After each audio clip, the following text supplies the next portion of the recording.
Hi everybody. This is a webinar part of the Web of Wellbeing WOW Global Initiative. And it's in a series of webinars around education and principles, taking three principles into the education and looking at children's inner well-being. And today we've got lovely Quinn with us and co-hosting with me. And my name is Ivana Culham. And we're going to be talking about enjoy the season, quite topical for this time of the year.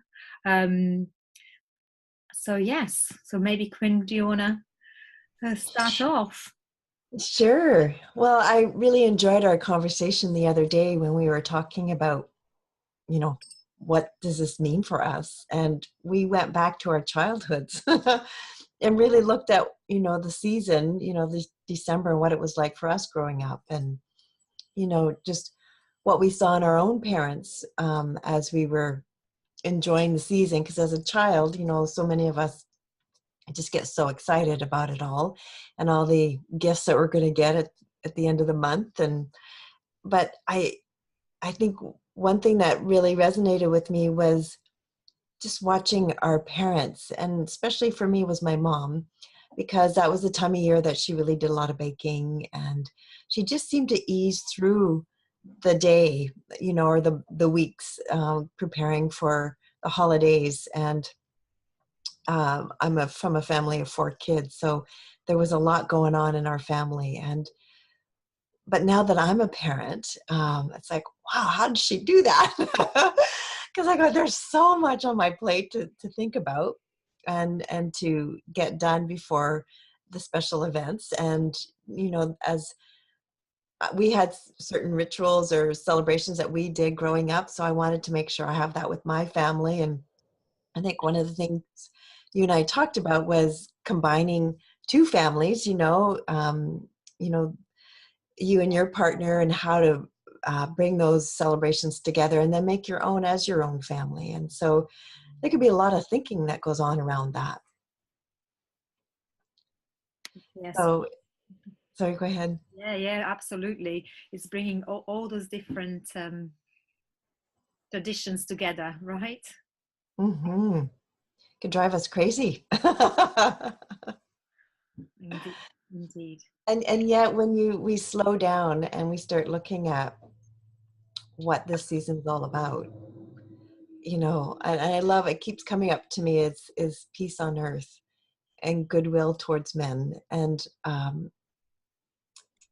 when we get back to that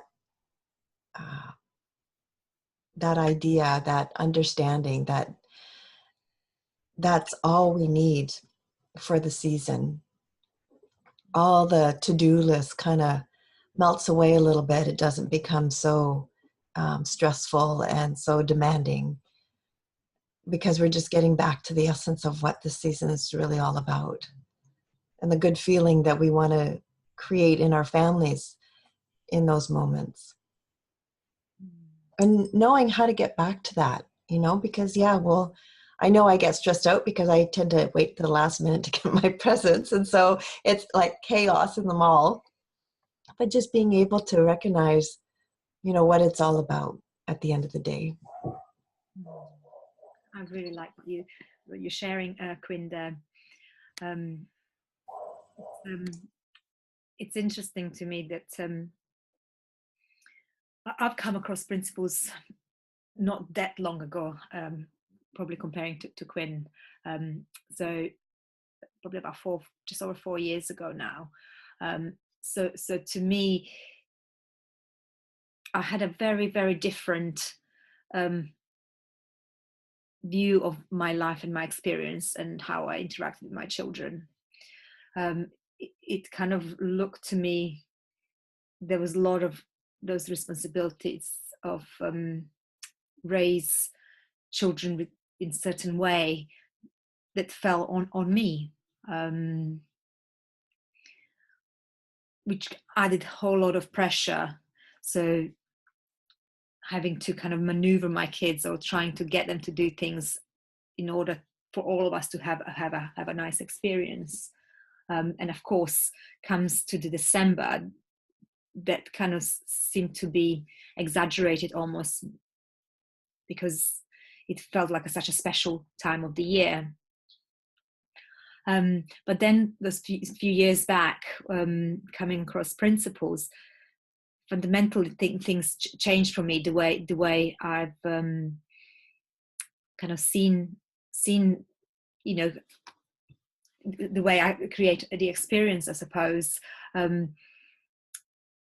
suddenly it looked very different to me, in a way that where I thought that I had a lot of ideas how the Christmas should look like, which was based on my own experiences as a child, and trying to kind of,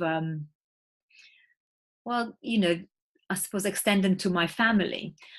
But it wasn't just me in this new family. So there's my children who were not me and had their own ideas. And then there's my husband, who also had his own experiences, and ideas of what Christmas may look like, or around December time as well.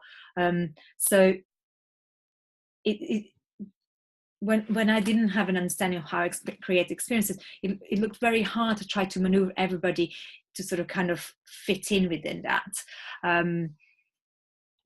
But suddenly, when I realized that I create experience moment to moment through the power of thought, and I wasn't responsible for everybody else's experiences, it was interesting to give me so much more space to sort of sit back and not be so much wedded to the idea of what kind of I had an idea of how it should look like.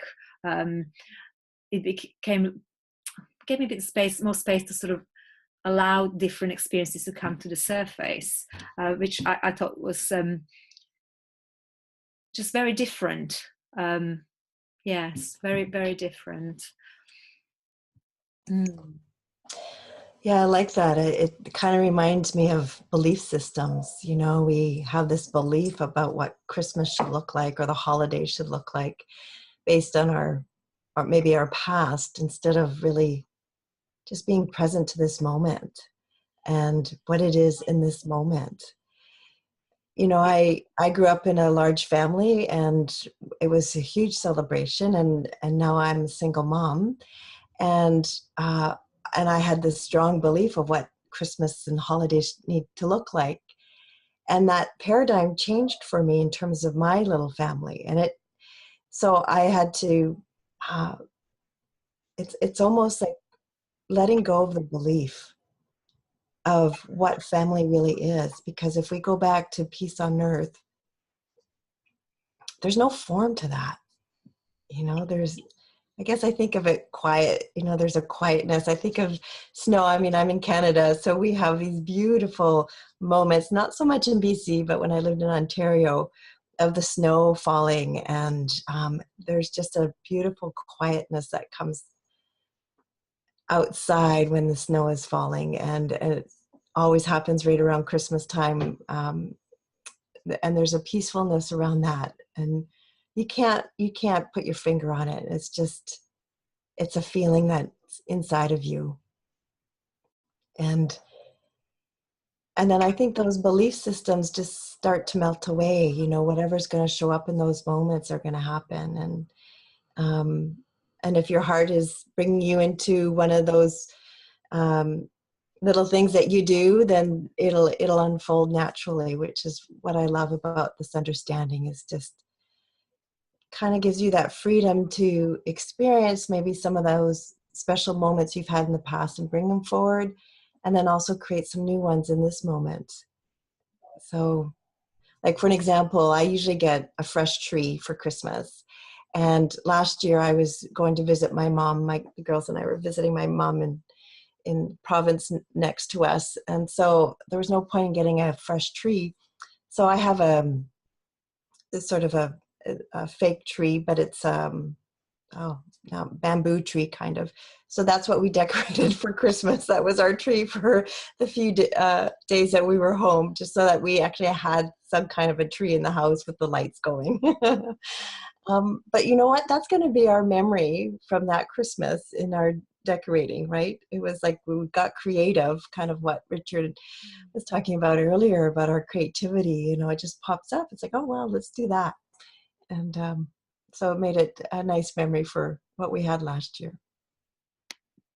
Yeah, I like what you're sort of sharing that, Quinn, because I what I'd love for people to get the sense of is where does that experience come from, right?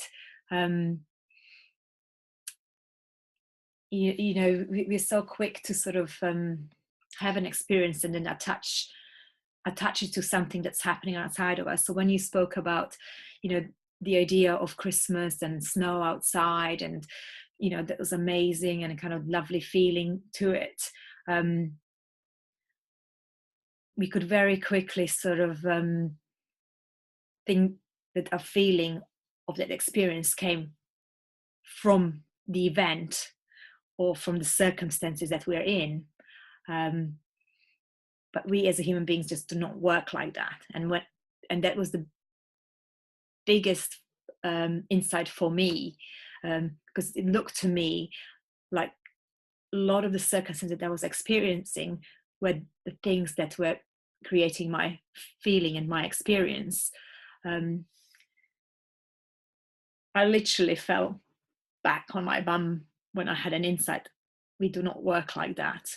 That all of our experiences 100% come by a power of thought in a moment, which gives us a feeling in a moment. It never ever is possible that it comes from anywhere else but that. Yeah. To me, that was like, whoa. So what do I do then? I just remember just literally sort of stepping back, and it was like, oh, okay, this is fundamentally different to way it looked to me. So different. Prior to that, all of the experience so circumstances were causing my feeling. That's how it looked to me.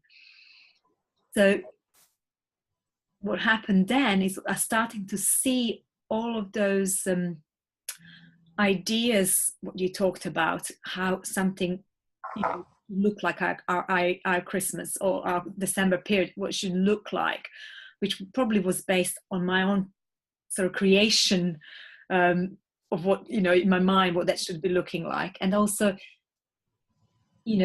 equally, my husband would have had the same, or my children, they're fresh to all this. So they might not, or may have already have some ideas how they would like to sort of spend the day. But it was amazing to see that all of the feelings didn't come from those circumstances. So it's just kind of suddenly just had all this space to say, well, okay, well, if it's not that, so what can we create, and how can we use our creativity to kind of create whatever we want it to be. So basically all of the expectations that I have around Christmas, what it should look like, all the timings and who should be where, how should they behave, my children particularly, my husband too sometimes, all these expectations I have had in my mind, and suddenly when I seen them as a thought that I was carrying through time as an idea, I didn't have to carry it any longer, and I had an access to imagination or thought in a moment, fresh thought in a moment. It was amazing. It was like I've been given a whole new set of coloring pens, completely fresh and bright, not running out, like a fountain running out of the color. We can create whatever we wanted to. Yeah, very different to what it could look like, what it did look like for me before. And now all I'm left with is, well, I don't know what it's going to be like. There's no point almost to me carrying some of those ideas through time. Some of things I feel strongly about and I like to, and I'll try, to sort of carry on through time, you know, ideas how, but at the same time, they don't feel as heavy as they used to before, because I know there's a very good potential that may not look like like I want them to look like. Yeah. Yeah. Yes. Yeah, that's a really interesting point. You know, just the idea of expectations and that pressure that we put on ourselves to do things a certain way. And yet, when I think of the kids, their excitement is so fresh and so alive in the moment, regardless of any um, past ways of doing things. You know, they're in the moment, and it's so real for them, and they don't have a lot of thinking going on except that moment. And I just love that freshness about that. And you know, I think as parents, if we allow ourselves to get into that moment as well, that playfulness, that, you know, curious of what's going to happen next kind of idea, you know, I think it brings a lightness to the holidays, and a way of just having fun with it and not feeling the pressure of it. And wouldn't you say, Quinn, you know, where we sort of started this conversation is, you know, when we spoke about a few days back, first of all, we're kind of taken back into our childhood, sort of having a little Mm. reminisce what it looked like to us, and observing our parents, like our mothers at the time, really doing all of the Christmas sort of chores and of baking and making, and to us, it looked so light, right? Mhm. We didn't sense any pressure that they might have had. They might have as well, and Yeah. possibly, we don't know. But from child's perspective, it was just so light, right? Mhm. Um, didn't matter whether, you know, cookies were slightly different shape. Like, none of that really mattered to the Yeah. child that we were, right? Yeah. We didn't look, oh mum, look, you know, this didn't come out this way, or this, you know, like, did we ever criticize it? Did you? I don't remember. No, I couldn't wait to eat them. Yeah. Yeah. There's yeah, a real specialty about that. I love what you also said earlier about the, you know, your crayons, you know, the different colors. And I just think the season in nature also is always creating. You know, we always have a sunset at the end of the day, but it's always different. You know, the greater intelligence of life really creates a new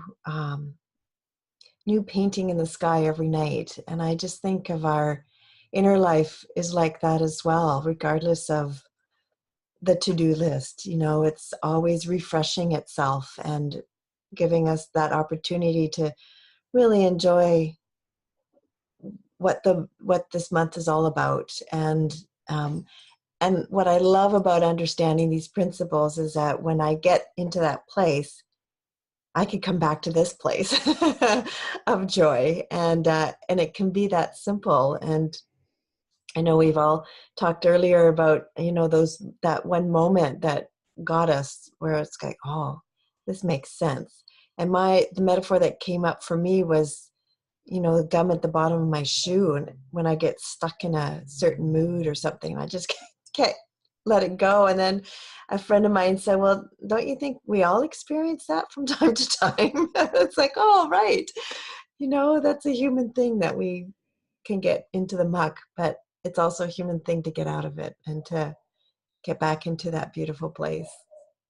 I love that, Quinn. I really love that. That kind of reminds me of one of my insights, is realizing that we have like a reset button, kind of, when I start. So what happens to me? So what I've noticed is that my feeling lets me know how much I have built up an idea in my mind and holding on to it, because it kind of becomes like hard, and God, this seems hard, and this is like, trying to go through kind of mud, and I'm like, oh, okay, I can drop all those rocks that I've been carrying kind of in my rucksack, trying to do all of these things. What would happen, and rocks being my ideas that I'm kind of building, that I'm trying to hold on to, right? And when I can just, any moment when I notice that, kind of just stop, let go of all of this thinking, kind of let it go past, and see what as new and fresh ideas come up in the moment. What could I do to create, I don't know, fun and loving environment for my children that moment in time, or for my families, or for myself, right? And we forget that something that's built in us, this is the capability that we have, that you know, that we are born with, right? That we can just, we've got this guide in us, which is our feeling, the consciousness of it, to sort of guide us to say, oh, hold on a minute, this is kind of feeling bit, you know, not right. What's going on? Oh, okay, right. I have created so much thinking around this. Maybe I don't need to do all of these things, or well, what could I do, kind of thing. And it's knowing that that's what we have, right? Yeah, it's kind of that constant access to be able to readjust it, and with that, you know, new thoughts, fresh thoughts can come up, and with that, different feelings as well, right? Yeah, I love what you said about, you know, what popped into my head was when you said knowing, you know, there's a knowing that that default setting in us is pure love and acceptance and joy. And yet, the best place for us to live is in the unknown. You know, the idea of what are we going to create today? You know, I might be making the same shortbread cookies as I did yesterday or last season, but I might make them a little different. They might have a different shape this time, you know. So, and just having that of seeing what unfolds in that moment. And, you know, I know you have younger children and I have teenagers. And so even their experience of the holidays is, can be different, and supporting them through it, you know, because there's a lot more friendship stuff going on at this age, and, you know, who's having a party, and yeah, and the more grounded we are as parents, uh, the easier it is for them to move through whatever hiccups they're having in those moments. Oh, Quinn, I love that you mentioned that, because we did speak a little bit about that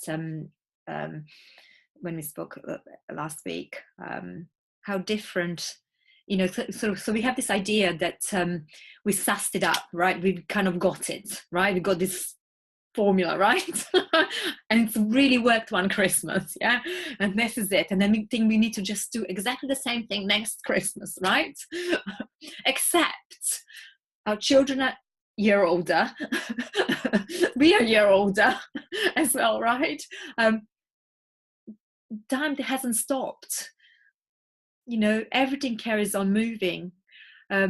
Kids are growing up, and again, like you have teenagers in the house, and I've got little ones, but even the little ones, I'm thinking, gosh, they're age 9 and age nearly 6, my twin boys, and how different it was at the beginning of this December than it was last year, just because my boys are nearly 6 versus being nearly 5. My goodness, I mean, incredibly different. Now, rewind some 5 years ago, before I knew principles, I was kind of stuck in having an experience of a Christmas and then wanted to recreate it, right? Which didn't go very well for me, I have to say, because everything changed around me ultimately, except I carried on this idea in through the time and tried to recreate what we had. And coming across principles and getting this understanding that, you know, we create our experience moment to moment through power of thought, and to be able to use those fresh paints, crayons, whatever, you know, I always think this is our tool to create like a paint our experience in a moment from fresh paints. I don't have to be carrying my old painting with me any longer. That's how it feels to me. So, and I don't never know what the painting is going to be created from the paints that I have in the moment either. So it's kind of, wow, you know, what is all this about, kind of thing. And it's just, I think over the last few years, I became more and more curious to see what it's going to create and what it's going to be like, the painting that I created. So yes, it's been an interesting journey of discovering experience in a very different way. Mm-hmm. Yeah, that's an interesting concept, this idea of recreating, you know, because it's something that exists, and we do recreate some of our holiday traditions for our families. You know, my kids still think of those traditions from when they were your kids' ages, you know, and it's there's a warm feeling around that for them. It's almost like there's a marriage almost between recreating and creating, because nothing can ever be the same, because our thinking is different. We're in a new space where the reality of maybe where you live or how you're decorating is different, you know, and so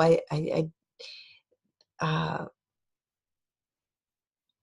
you know, we're always creating, but there's sometimes we are bringing forward some older ways, but with a new freshness, because our eyes are different. You know, we're looking at things with new eyes, even though it's the same ornaments I've had for 20 years. You know, there's a freshness around that, and just really, uh, I think at the end of the day, with it all, it's just having that quietness inside that helps me to